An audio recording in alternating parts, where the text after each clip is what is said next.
Hello everybody, can you believe that I've just been speaking to the camera for about 5 minutes and didn't hit record? What an idiot.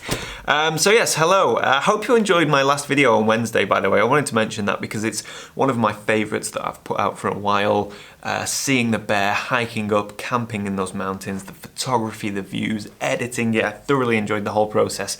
So yeah, I just loved that video. I know it was a long one, but I hope you guys watched it. If you haven't seen it, I'll link to it up here, but that's not what we're talking about in today's video. In today's video, I am shamelessly plugging my calendar for 2020. Now, I know you don't want to think about 2020. I know you don't want to think about my calendar, but don't worry. You may still enjoy this video because I'm going to show a highlights reel, short, edited down 2-minute snippets of some, just a handful, about 4 or 5 of my favourite images that I've put in this year's calendar so you can see what went on behind the scenes. But I just wanted to talk about this briefly for a second. This calendar it means a lot to me. Very, very proud of it. Very, very proud of it. Every year I'm always proud of the calendars that I put out.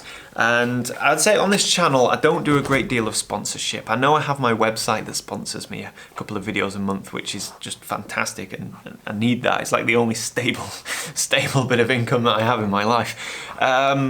But yeah, I don't do Patreon or take sponsorship, not sponsorships, take donations or anything like that. And every time somebody asks me about Patreon or anything like that, I always say, you know, if you want to support the channel, at the end of the year, buy a calendar.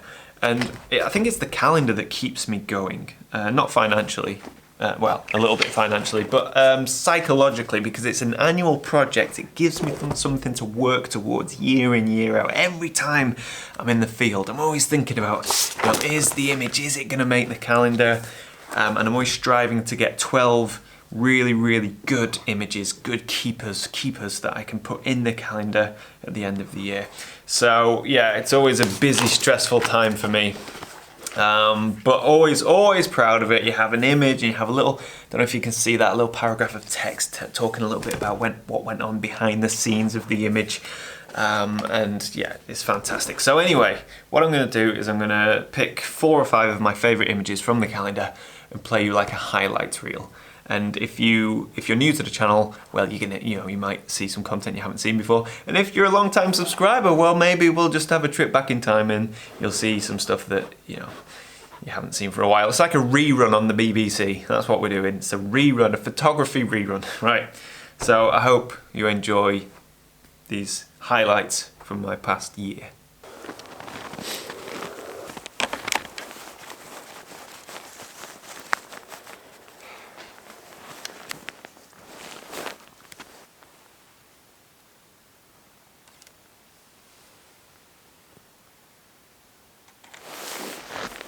Well, this is just absolutely phenomenal. We came down to the lake, to the pools of open water, but because it's so cold, those pools of open water are frozen, but there's still interest because there's no snow over them, so we've still got the ice and the different shapes and patterns in the foreground, so it's not just blanket snow. And you can see behind me this mountain, it's a Kefron or Chevron, I'm not entirely sure, but you can see it's just starting to glow at the top. We've got the alpenglow, the morning sunlight catching the peak. We've timed this perfectly, so we're not waiting around in the freezing cold too long. We've had enough time to find a composition and for the light to happen. You have to excuse me while I kind of come back and forth as I shoot this. I'm shooting this at 16mm because this mountain, it's so imposing that, you know, I need 16mm to get it all in the frame. And in the foreground I've got shapes in the snow and the ice, which just leads nicely across the snowy frozen lake to the trees and up to the mountain. It's absolutely phenomenal. I'm shooting this at f11. I'm focusing on the mountain. I'm making sure, I'm being so careful not to blow out those highlights at the top of the peak. And that's it. It's simple. No filters. Just heaven for everybody involved. I've got Gavin just over here shooting a completely different composition to me, and then over here this speck here, that's Mr. Nick Page, and I think in the far distance, just coming around the hill down the meadow, is Adam Gibbs. So we're all here having a great time. Yeah, gorgeous.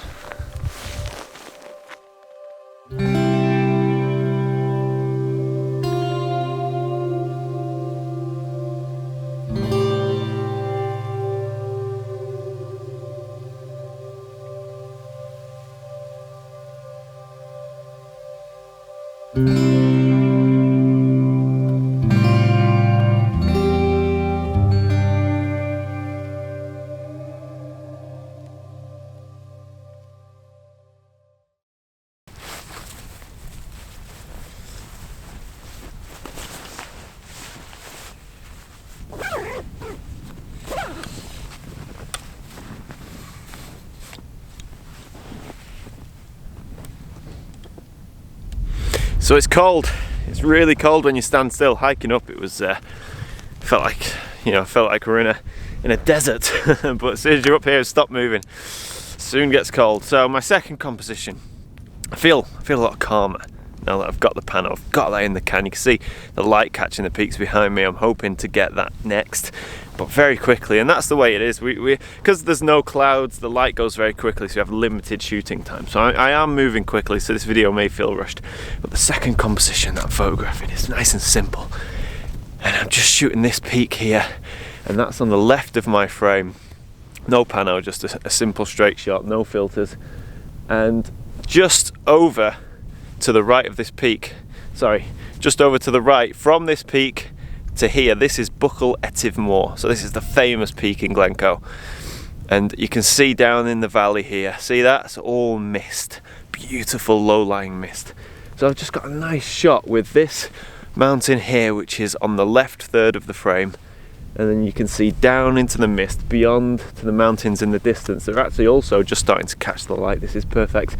And then we don't have Buckle Etive Moor in shot, just the ridge line, just to add that context and act as a blocker, you know, a frame, an anchor, I suppose, to stop your eye wandering out of the shot. But I guess just lovely and simple. Always being careful to check my histogram, not blow out the highlights. F11, focusing on the mountain, the prominent mountain, which is my main subject. I have a cable release, and that's it. I'm just, you know, the summit of this mountain that we're on probably has a diameter of 20 meters. So it's a very small area, which means we just have 360 pano views, and wow. Shots everywhere. Look at this now, guys. It's all starting to light up. You see that just over my right shoulder? All catching. Right, I'll get this shot and we'll move on again. Wow, this is like a bounty of photography, a bounty of images here. We've got a bit of light in the distance here, just catching. The hills are just catching. This is really nice. All right, let's get the shot. There we go. Job's a good one. Moving on.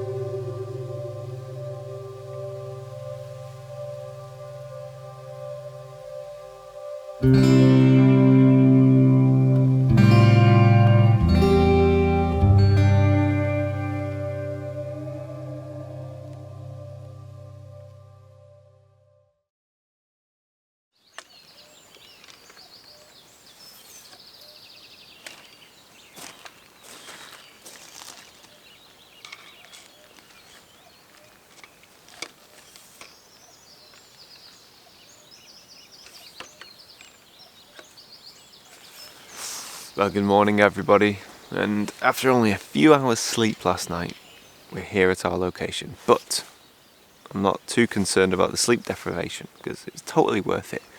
Look how gorgeous it is, look how beautiful it is. It's so crisp, so still and so calm this morning. I've got a great composition set up, so minimalist, so clean, so crisp. It's just everything I look for. So my settings for this are really straightforward, nothing complicated at all. I'm at f11 and I'm focusing on the mountain ridge there. I've dropped in a 2-stop medium edge graduated filter just to bring down the sky because it's, you know, it's a tad bright, and it balances the whole exposure of the image, which is fantastic. Other than that, I have no other filters on. I'm taking a second exposure. So I take the first one, which is focused on the mountains. Essentially, that's infinity. And then I just focus on, this rock here, the near rock. And pull focus and take a second exposure very quickly. That's that's about it really. I don't have much more to say. I'm probably going to continue to shoot this image as the light changes and increases in intensity, because it really is a nice scene. But yeah, just a beautifully calm, still morning. And it's times like this that really make me appreciate landscape photography. So yeah, very nice. Very, very nice.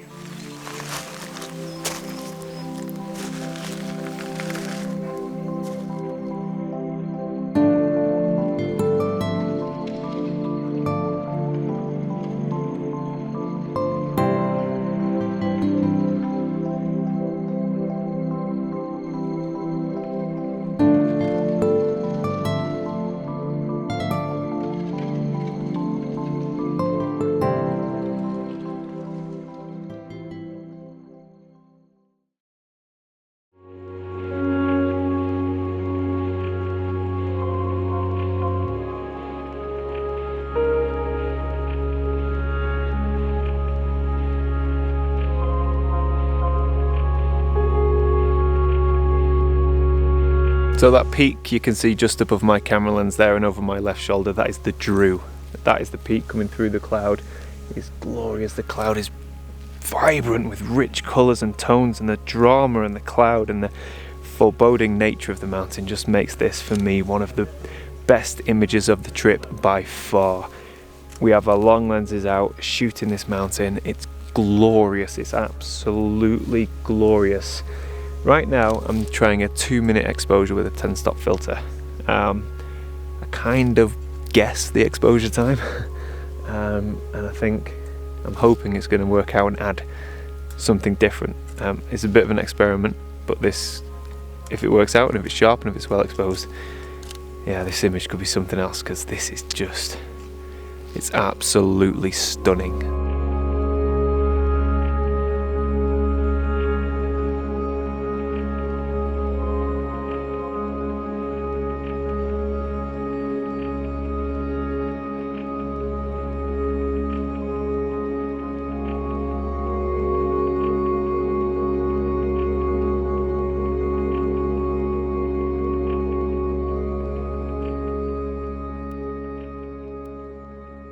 So there you go, those just a few. I didn't want this video to be too long, just a few highlights, but there are many more images and stories in this calendar.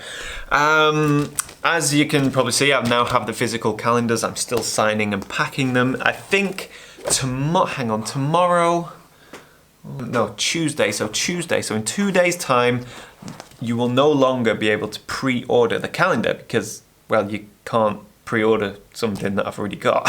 So pre-orders will finish on Tuesday at around about 6 PM UK time. It makes no difference really. The only thing is, if you pre-ordered a calendar, I'll sign it as a way of saying thank you. Any orders after that will not be signed. So if you want a signed calendar, you've got to order it before Tuesday.